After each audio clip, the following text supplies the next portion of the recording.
A word or two from him as he prepares to go in to present his nomination papers. He's here getting a brief from his team, several of them here, counting down to that 9 o'clock hour when he's slated to present his nomination papers, Michelle. But otherwise here, the KICC, all is set. Security officers, police officers have been here. More than a dozen of them have been receiving a briefing right now from one inspector of police here at the KICC. Inside, the candidates will be presenting their nomination papers at the Shimba Hills Hall on the first floor of the KICC. As I mentioned, 4 candidates slated to present their nomination papers today. Ekuru Aukot being the first one, Abdu Badida will follow, then the NASA presidential flag bearer Raila Odinga later on, and then the last one today will be Justice Juma. The other 4 candidates will present their nomination papers tomorrow. Remember, this race had attracted more than a dozen presidential candidates. It has narrowed down, several of them, and not being shortlisted, many of them could not get the 2,000 signatures from a majority of the counties as required by the IEBC. It seems that Ekuru Aukot has finished that briefing from his team. A very good morning to you. Thanks, Rita. How are you doing? I'm very well. Slated to present your papers 9 a.m. You're here very early. Very ready. Actually, it was not 9 a.m. We were told 8 a.m. and we're already here. So IEBC, I think, is getting ready. So we are waiting to present our papers. All things, you have everything ready? Everything ready. You can see all my supporters here, my running mate, First Lady, and everybody else. Governor Wajir is here supporting us. Woman Rep Garissa. We have all our fun people have come all the way from Taita Taveta. Many guys are held up at the gate, waiting to see this day happen. We are beginning the journey. Right. What are your plans for today after presenting your nomination paper? We're going to hold a small rally at Railway Grounds, where we have our supporters waiting for us after we present our papers. So we'll begin to tell them what plans we have for the country for them at Railway Club. What plans are those? Your main agenda, if you are elected president, what is that they will focus on for the country? For the last 1 year, we've been preaching about 5 key agendas. Number one, they need to end economic and social injustice in this country. There's a lot of injustice economically that many Kenyans face, including the current hardships of prices of unga and the failure of government policy to ensure there's food security in this country. So one of our plans is to make sure that we industrialize every economic opportunity that obtains in Kenya at large. And that's why our main pillar in our manifesto is economic and social injustice. We must end it. Number 2, we must arrest the theft of public funds. As you may know, last year alone, we borrowed about 700 billion Kenya shillings, but we also stole 700 billion.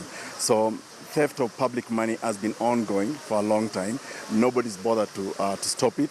President Uhuru has clearly come out to say that he does not know what to do. So we want to show him how to arrest theft of public money.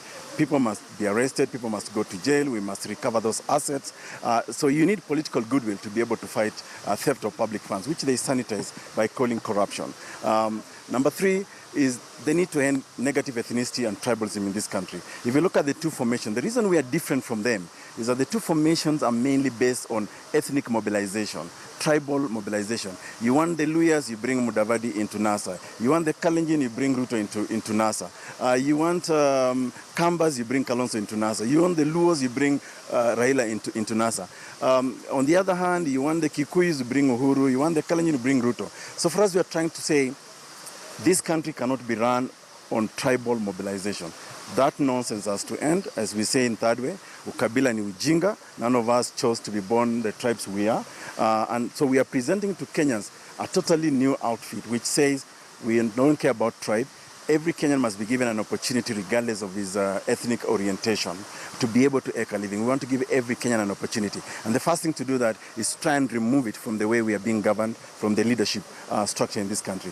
Number 4 is the need of women and youth to take over government. For the longest time, they've been used as political flower girls. They're only used to cheer up these leaders into politics, but nobody really takes care about their need. If you look at the plight of young people today, job opportunities, health, education, they actually suffer. Why? Because the people who are making policy decisions do not really care about them. So our clarion call to young people and to women in this country is be on the table of decision making. Then that way you make decisions that actually affect you, because the longevity of this country has to do with young people and the people who are majority.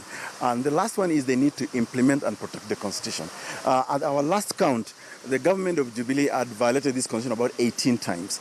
You cannot have a country that seeks prosperity without any fidelity to the law, without any fidelity to some order and discipline. And for us, we want to protect this Constitution because it's the only thing that has equalized us for the last 54 years. If you look at devolution, the money that goes to the counties, that has equalized many Kenyans. And therefore, we say that document has to be protected. You need somebody who can breathe life into it, protect it, and not desecrate it as the way Jubilee has done.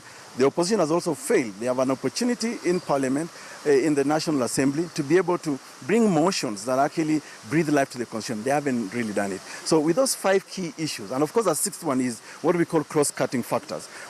We care about the environment, we care about technology in this country, because that's the only way we can catch up with the rest of the world. This is a global economy, it's a global aspect, and we have to be at the same at par with many countries in the world. So those 5 key issues with the 6th one is what we are going to present to Kenyans in this election going forward. And let me take this opportunity to introduce my running mate, Emmanuel Nzai.